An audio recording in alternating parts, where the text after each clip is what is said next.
Welcome to the top 3 battles of the week for Season 4, Week 1 of the VDL.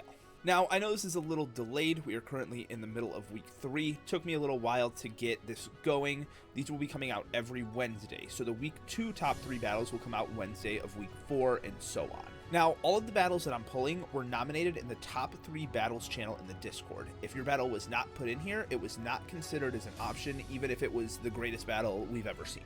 So if you want to see your battles here in the future, be sure to put them in that channel in the Discord. And without further ado, let's get on into it. So we're going to start today off with an honorable mention for Glitchy Mix and Plays for Days. They both brought some really cool sets and honestly some really unique stuff. Like we see Shedinja, we see a Aurora Veil Leech Seed Stall Abomasnow, as well as just pretty standard, but a Iron Defense Body Press Bastiodon with Terra Ghost. And this was really hard for Plays for Days to be able to break through. But they also brought some really cool stuff in their side as well. They have Weird Ear, which is holding a Grassy Seed, as well as running Calm Mind and Agility to be able to store power through some things. But Bastiodon was just able to tank those hits with that defense, and Plays really had a hard time trying to break through it. Ultimately, he did, just mixing with chip damage and poison from Barbarage on Hisuian Quillfish. Then there's a little bit of a stall between, what is this thing called? I don't even know what this thing's name is. Grapplocked versus Mega Abomasnow. And it's very back and forth. We see some power-up punches coming out from Grapplocked. We see Leech Seed and Aurora Veil from Abomasnow trying to live. But ultimately, Grapplocked comes out on top, and Plays for Days is able to win on the back of his Choice Scarf Tapu Bulu with Woodhammer. It just takes out the final 3 Pokemon, or final 2 I mean. It takes out Porygon Z, and it takes out Cloyster, giving Plays the win for this week. In the number 3 slot, we have Slurpy Kyle versus Tube Looper. Now, Slurpy Kyle was in a very good position for most of this battle. Very good lead startup, Kilowattrel into Electivire. Electivire obviously is going to pressure Kilowattrel a lot more. Muck comes out, misses a huge gunk shot, so Electivire is able to take that out, getting an early 5-6 lead for Slurpy Kyle. Now, he wears down the Wartortle super easily with Ruination mixed with Giga Drain, but not before Wartortle is able to get a Toxic off on the Wo-Chen, which is super important for later. But he knows that as long as he keeps Crook healthy and weakens Kyle's team enough, there is a chance. Getting rid of the leftovers off of Wo-Chen was huge, just getting even more chip damage from that Toxic. Probopass comes out, it goes for Terra, and it starts to body press, Iron Defense, those sort of things. You know, actually, I lied. It didn't do that. It set up rocks. My bad. Tube finally picks up his first kill, getting rid of Sneasel.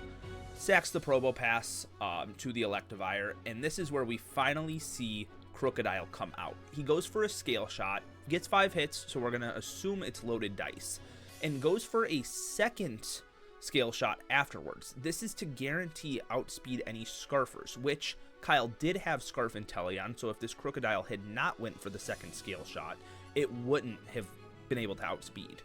But with a +2 speed, +1 attack, and continuing to get even higher in attack, Crocodile just rolls through Kyle's team. I mean, there was nothing he could do at the end of this battle, giving Tube Looper a 3-0 victory for Week 1.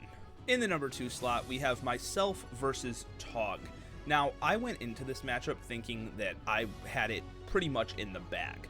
Not anything against Tog, it's just on paper the matchups just looked so one-sided. It looked like Zygarde was just absolutely gonna go crazy, which is how I planned to win this game. Now, I knew going into it that Executor was going to be a big problem for my team, but I ultimately wasn't expecting what came. So, as you see here, Bronzong versus Doublade, I had a Colbur Berry to take dark moves, which I ultimately didn't need because, like, Toxicroak didn't come and stuff like that. Like, the only dark move on their team was from Inteleon. So I let that go down. We send Serena in here.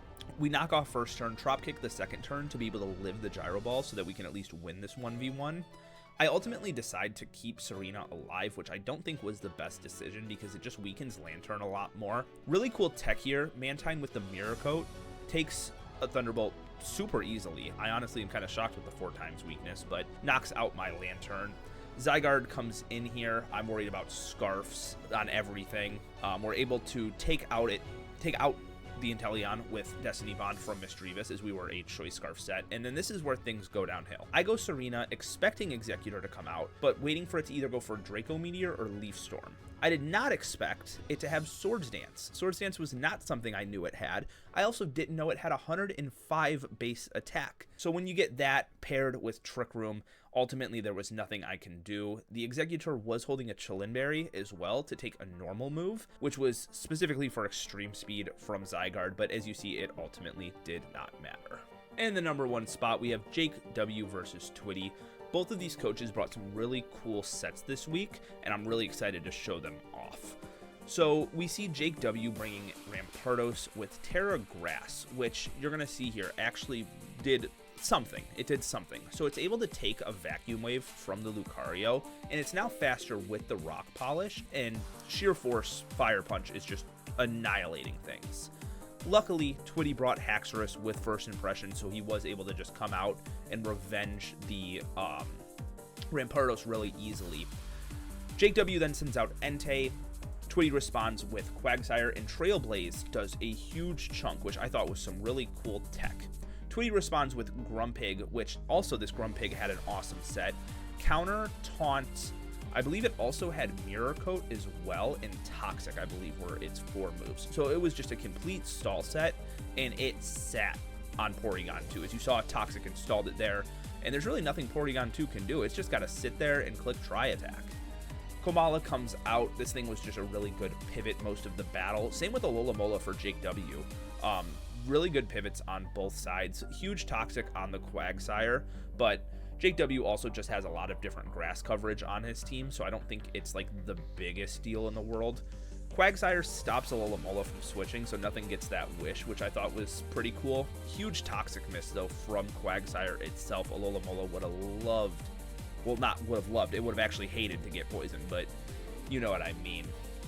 Nidoking absolutely drops Haxorus, possibly Choice Scarf now that I'm looking at it. I hadn't noticed that before. We see just a lot of switching back and forth. Jake W does seem to be in the power position here. He does lose his Porygon 2 here, which is huge for Twitty. That thing was a huge threat, but this Nidoking is still at almost full HP. Komala comes out. I'm thinking that's an Assault Vest set from how little it was taking from that Nidoking. Quagsire comes out to respond, but Sigilyph is having none of that and just Energy Balls Quagsire into a different dimension. Twitty responds, sending out the Grumpig, which we've seen is just a huge nuisance. I thought this was such a cool set and something I personally would have never expected to see. We see a Komala sack here. Definitely Assault Vest. Took 5% from that. And at this point, Twitty is just trying to weaken the Nidoking as well as get his Toxtricity to a point where it can sweep. It is a Shift Gear Throat Spray set. So if you get a Shift Gear off, you're now faster than the entire team, and makes a huge prediction. Doubles out on the Alola on the Grumpig, which was awesome, and it allows him to get a Shift Gear off, and then Boom Burst, just nothing takes it. You got Throat Spray when you hit Nidoking, and from there, Overdrive just finishes off everything else. Really, really cool battle from both of these players this week. And there you have it. Those are our top 3 battles for week 1 of the VDL. If you enjoyed, be sure to drop a like and subscribe. And if you want to see your battles in here in the future, be sure to nominate them in the Discord, and I will have that link in the description if anyone here is not already in it. That's about all I got. Peace.